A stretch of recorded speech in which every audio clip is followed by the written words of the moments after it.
안녕하세요. 축구 전문 기자 한준입니다. 국내 팬들이나 언론의 지적과 달리 영국 언론에서는 꾸준히 좋은 평가를 해왔던 스웨덴 미드필더 데얀 쿨루셉스키에 대해서 마침내 비판적인 소리가 영국 현지에서도 나오기 시작했습니다. 루턴타운과 2023-2024 시즌 프리미어리그 30라운드 경기에 선발 출전했던 쿨루셉스키는 후반전 시작과 함께 브레넌 존슨과 교체됐는데요. 교체로 들어온 존슨이 맹활약하면서 2대1의 역전승에 크게 기여했고, 특히 손흥민 선수의 최고의 공격 파트너로서 전술적인 역할을 매우 잘해줬습니다. 이에 대해서 엔지 포스테코글루 토트넘 감독도 이례적으로 쿨루셉스키 선수의 플레이에 대해 기자회견을 통해 지적하면서 교체한 이유를 공개했고, 이로 인해 쿨루셉스키 선수에 대한 비판 여론이 확산되고 있는데요. 세계적인 스포츠 웹진 디 애슬레틱은 독점 컬럼을 통해서 쿨루셉스키 선수가 앞으로도 토트넘의 주전 자리를 완전히 잃을 수 있다라고 전망하고 있습니다. 어떤 분석 내용이 있었는지 풀버전으로 해석하고 해설해드리도록 하겠습니다. 극명한 장단점으로 인해 아쉬움이 있었고, 특히 손흥민 선수의 템포와 맞지 않는다, 손흥민 선수에게 좋은 패스를 공급하기 위한 각이 안 나오고, 또 본인이 조금 이기적으로 플레이하는 면이 있다라고 지적해왔고 아쉬움이 있었던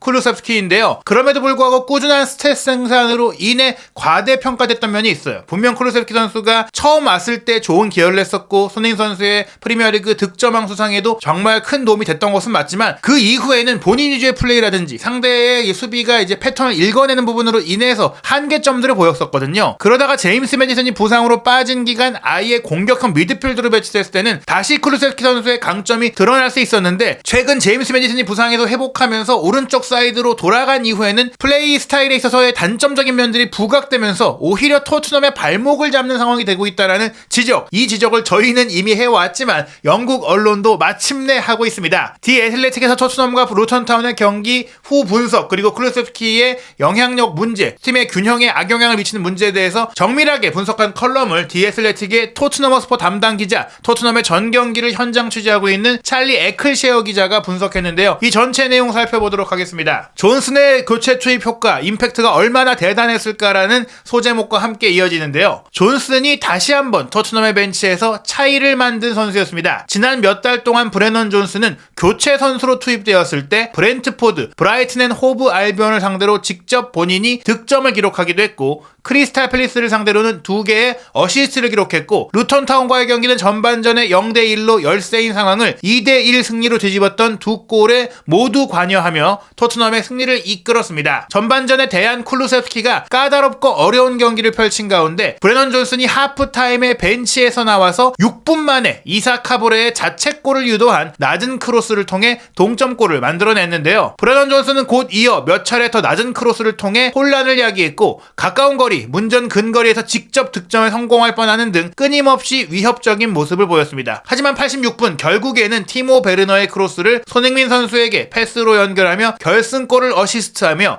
결정적인 공헌을 했습니다. 토트넘이 선호하는 플레이 방식이 한 가지라고만 단정할 수는 없겠지만, 현재로서는 오른쪽 측면에서 수비수들을 향해 달려드는 존슨이 쿨루셉스키보다 더 위협적인 선수, 더 위험한 선수로 보입니다. 토트넘의 전반전 고전 상황에 대해 진단하면서 이 배경에는 쿨루셉스키가 선발로 출전한 게 있지 않을까라는 지적까지로도 연결되고 있는데요. 하프타임에 실제로 토트넘 허스퍼 경기장에서는 승격팀 루턴타운, 최근 공식전 10경기 중에 9경기를 이기지 못했던 루턴타운을 상대로 끌려갔던 전반전에 대해서 홈팬들의 야유가 나왔다라고 합니다. 그 야유의 소리가 굉장히 컸는데, 토트넘이 그런 야유를 받은 이유가 전반전에 득점하지 못한 경기가 6경기 연속으로 이어지고 있고, 홈 경기에서만 7경기 연속으로 이어지고 있으니까 이걸 매번 보고 있는 홈팬들은 더욱더 실망스럽겠죠. 토트넘의 실망스러운 습관이 되어가게 된 전반전 부진, 이런 상황이 토트넘의 경기 승리를 더욱 어렵게 만들고 있다고 했는데요. 전반전에는 손흥민 선수의 슈팅이 무려 2차례나 연달아서 골대를 맞추는 그런 상황이 있기도 했고, 베르너가 완벽한 기회를 놓치는 등 좋은 기회를 만들었던 플레이들도 있었지만 날카로운 슈팅이 부족했고, 또한 실점을 허용했던 허술한 모습은 너무도 익숙한 장면이 되고 있다라고 지적했습니다. 토트넘은 현재 좋은 벤치 옵션이 많기 때문에 후반전에는 이번 루턴과의 경기처럼 언제든지 경기를 뒤집을 뒤집을 수 있는 기회를 잡을 수는 있었습니다. 토트넘이 최근 12골을 후반전에 기록했다고 하는데요. 이는 토트넘이 후반전에 전반전보다 훨씬 더 좋은 모습을 보이고 있다는 것을 입증하지만 이렇게 느린 출발, 슬로우 스타트를 해서는 챔피언스리그 진출 경쟁에서 앞서갈 수 없다라고 지적한 것입니다. 이 문제에 있어서는 꼭 쿨루세스키의 문제만 있는 것이냐? 이날 경기 반더벤 선수가 부상에서 회복해서 벤치에 있기는 했지만 결장했거든요. 드라구신 선수가 왼쪽 센터백으로 뛰면서 아쉽다라는 평가들도 있었는데요. 디애슬레틱의 분석은 이렇습니다. 전반전 토트넘의 문제 중 하나는 깊은 위치에서의 빌드업 공격에 어려움을 겪었다는 것입니다. 오른발잡이 선수인 라두 드라구신이 왼쪽 측면 센터백으로 자신의 주 포지션이 아닌 그런 위치에서 선발 출전을 한 것이 큰 원인이었다고 진단했는데요. 애초에 드라구신의 플레이에서 가장 강점이 있는 부분이 디스트리뷰션, 패스는 아니기 때문에 왼쪽에서 뛰는 것은 그의 볼배급, 빌드업, 후방 패스의 임무를 훨씬 더 어렵게 만든 면도 있었습니다. 드라구신이 특별히 개인적으로 이날 경기에서 잘못한 것은 없었지만 미키 반더벤만큼 왼쪽에서 뛰는 게 익숙하지 않다는 것은 당연했습니다. 우리는 반더벤이 토트넘의 경기에 나서지 않을 때 토트넘이 반더벤의 그 빠른 리커버리 속도, 수비의 커버 능력을 그리워할 것이라고 생각하는 경향이 있는데요. 반더벤의 볼배급 능력이 토트넘이 후방에서 빌드업하는 데 있어서 또 하나의 중요한 측면이라는 것을 상기시켜 주었습니다. 반더벤 대신에 왼발잡이 수비수인 벤 데이비스를 기용할 수도 있었겠지만 드라구신이 프리미어리그에 적응하기 위해 출전 기회를 주는 것은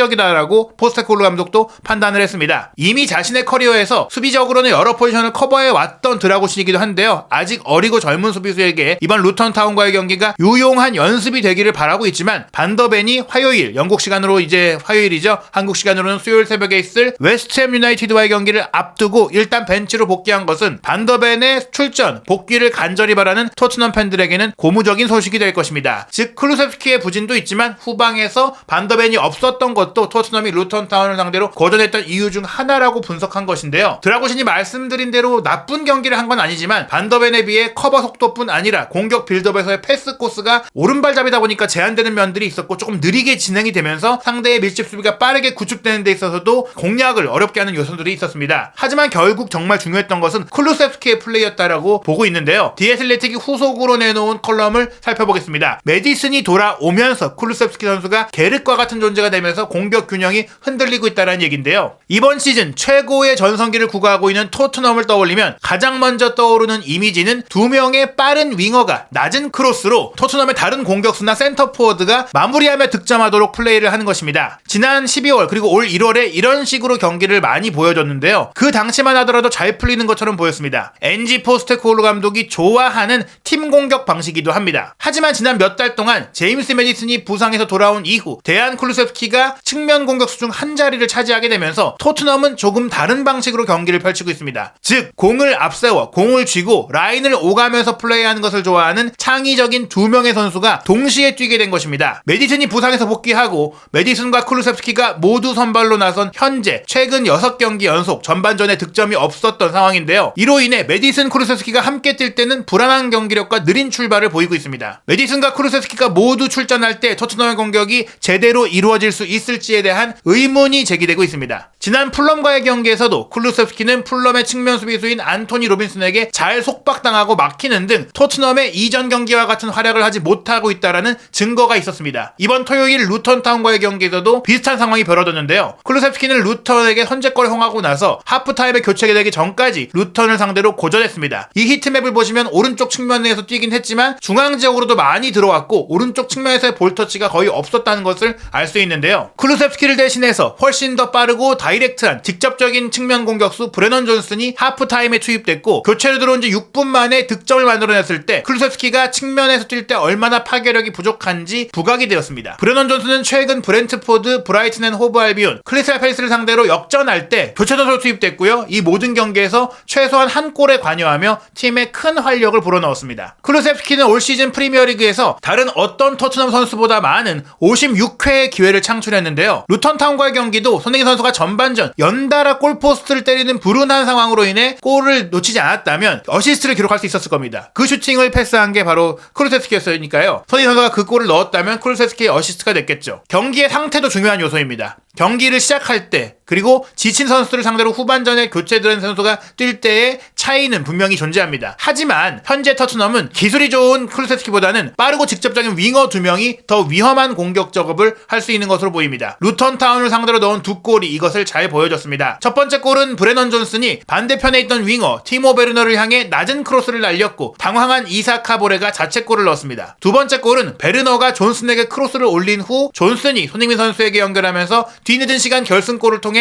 승리를 결정할 수 있었습니다. 그리고 이 두 골의 사이사이에 브레넌 존슨이 몇 번이나 훌륭한 크로스를 넣으며 토트넘이 다시 한번 득점할 수 있는 기회들이 있었습니다. 베르너의 패스를 받아 조바니 로셀소가 낮게 깔아준 크로스를 존슨이 슈팅으로 연결했던 것은 아쉽게도 아슬아슬하게 골라인을 넘지 못했고 득점 직전까지 갔던 장면이기도 합니다. 경기를 마친 후에 포스테코글루 감독은 윙어들의 자질에 대해서 너무 솔직하게 말한 것에 대해서 용서를 받을 수 있을 겁니다. 포스테코글루 감독은 전반전에 쿠루세스키의 효율성이 떨어진 이유에 대해서 아주 솔직하게 말했습니다. 전반전에는 대한 쿠루세스키가 너무 많이 안으로 들어오는 것 같았고 티모 베르너에게 기회를 만들어준다면 브레넌을 투입한다면 더 위협이 될 수 있다고 생각을 했습니다. 후반전에는 두 윙어가 모두 뛰어난 활약을 펼쳤다고 생각합니다. 포스테코글루 감독은 존슨과 쿠루세스키가 스타일적으로 다를 수 있지만 그렇다고 해서 그가 측면 공격수들에게 요구하는 것이 달라지지 않는다고 설명했습니다. 즉 둘의 성향이 다르지만 주문하는 것은 같았다. 즉 쿠루세스키가 자신의 주문대로 플레이하지 않았다고 공개적으로 지적을 한 겁니다. 쿠루세스키에 대해서 포스테코글루 감독은 이렇게 말했습니다. 우리의 윙어들은 같은 방식으로 플레이해야 합니다. 대한 쿠루세스키가 경기에 너무 많이 관여하려고 했던 것 같아요. 그는 공을 찾으러 다녔고 항상 공을 갖고 싶어하는 선수였습니다.